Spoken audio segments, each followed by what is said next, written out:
ख्रिस्त में अति प्यारे भाइयों एवं बहनों, दूसरों के जरूरतमंदों के प्रति संवेदनशील माता मरियम।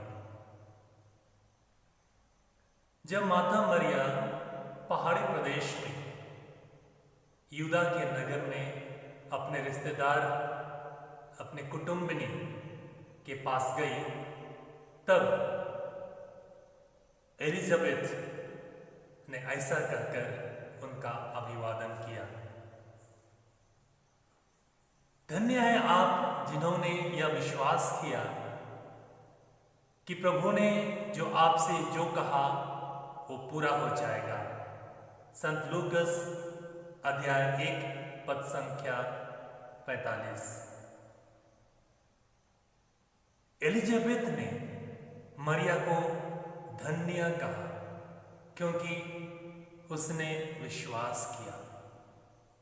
यहां मरिया की महानता उनके विश्वास में मौजूद है। वे धन्य इसलिए कहलाई गई क्योंकि उन्होंने प्रभु की प्रतिज्ञा के प्रति, प्रभु की प्रतिज्ञा की पूर्ति में विश्वास किया। हम भी धन्य होंगे अगर हम ईश्वर की प्रतिज्ञा की पूर्ति में हम विश्वास करेंगे।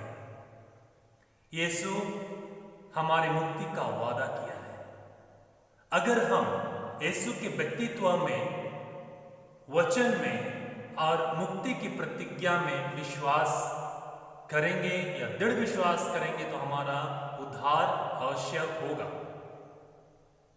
यीशु के वचन और उपदेशों का अगर हम पालन करें तो हम निश्चय ही धन्य माने जाएंगे।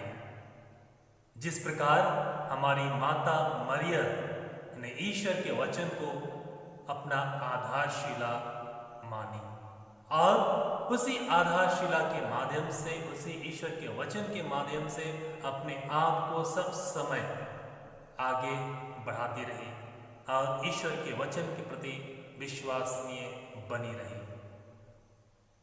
तो भाइयों एवं बहनों, माता मरिया महान है क्योंकि वे जरूरतमंदों की एक बड़ी सहायिका है। वे विनम्रता और आतिथ्य की मानवीकरण है। हम देखते हैं कि जैसे ही उन्होंने सुना कि उनके रिश्तेदार एलिजाबेथ 6 महीना की गर्भवती है, तो वे बड़े शीघ्रता से उनकी सहायता करने के लिए चली गई। उन्होंने आगे पीछे कुछ नहीं सोची, निधड़क वह अपनी कुटुंबिनी एलिजाबेथ की सेवा करने के लिए, सहायता करने के लिए वह चल पड़ी। मरियम ईश माता बनने के लिए ईश्वर द्वारा चुनी गई है। इस पर भी उन्हें जरा भी गर्व नहीं था, बल्कि वे दूसरों की जरूरतमंदों की विनयपूर्ण सेवा करती रही। और इसके प्रत्यक्ष उदाहरण हम देखते हैं। उन्होंने तुरंत अपनी कुटुंबिनी एलिजाबेथ की सेवा करने के लिए, सहायता करने के लिए निकल पड़ी और इसी में इनकी सच्ची महानता प्रकट होती है। फिर हम काना में विवाह समारोह के समय मरिया को मालूम हुआ कि दाखरस की कमी हो गई है। उन्होंने यीशु के पास जल्दी से जाकर बरातियों की सहायता के लिए प्रार्थना की। देखते हैं माता मरियम की जागरूकता और उनकी सेवा भावना कि जरूरतमंदों के प्रति संवेदनशील, यही माता की खासियत है। तो इस प्रकार हम देखते हैं कि माता मरियम को कि वह हमेशा दूसरों के प्रति संवेदनशील रहती है। उनके समान हमें भी दूसरों के लिए संवेदनशील होना आवश्यक है।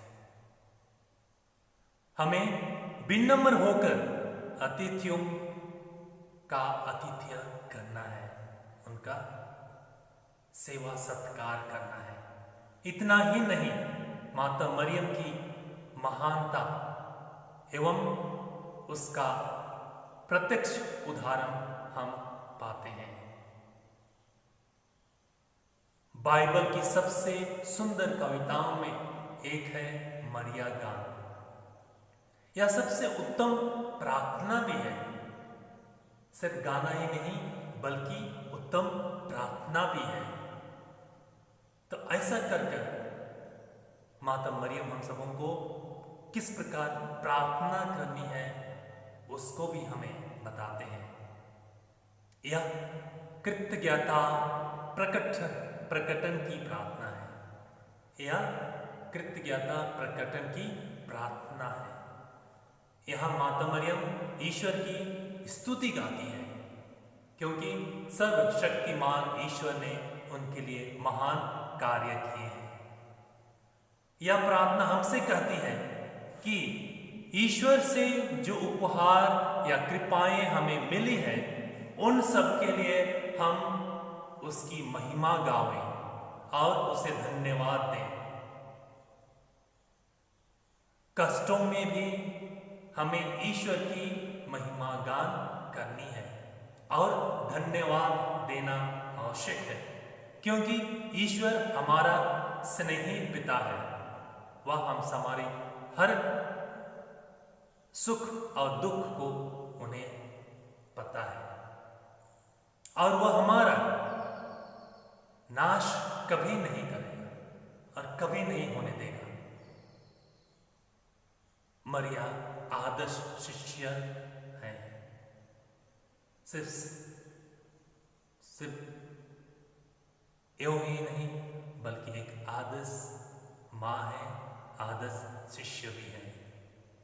वे यीशु के सिर्फ शिष्य नहीं बल्कि वे ईश्वर वचन सुनकर उन पर ध्यान निरत होकर उसके अनुसार जीवन बिताती थी।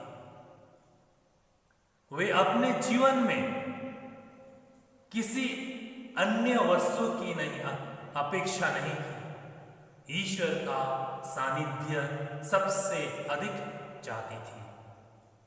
उसके लिए ईश्वर का सानिध्य सबसे महत्वपूर्ण था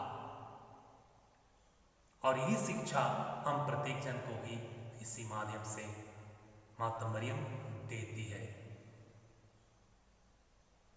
ख्रिस्त में माता मरियम समस्त मानव जाति की माता है। वे समग्र मानव मातृत्व का नमूना है। प्रत्येक मानवीय माता उसमें अपने मिशन का सच्चा अर्थ पाती है, अर्थात जीवन देना और पूर्णतः उस जीवन की प्रगति में लगे रहना। अतः जो मिशन माताओं को सौंपा गया है वह सच में महत्वपूर्ण है और मैं कहूँगा बहुत अति महत्वपूर्ण है। उन्हें अपने बच्चों को विश्वास और नीति की शिक्षा देने की मुख्य भूमिका निभाती है। अपने बच्चों का जो पारिवारिक प्रेम का फल लालन पालन करने के लिए वे बुलाई गई हैं। तो आज मरिया के समान हम माताओं को स्वार्थ त्याग, बलिदान के मनोभाव और विश्वस्तता के साथ जीवन भर में अपने मिशन को पूरा करने के लिए निमंत्रित है। माताओं को अपना सबसे प्रमुख कर्तव्य यह मानना चाहिए कि वे विश्वास और शाश्वत ख्रिस्तीय मूल्यों को अपने बच्चों को प्रदान करें।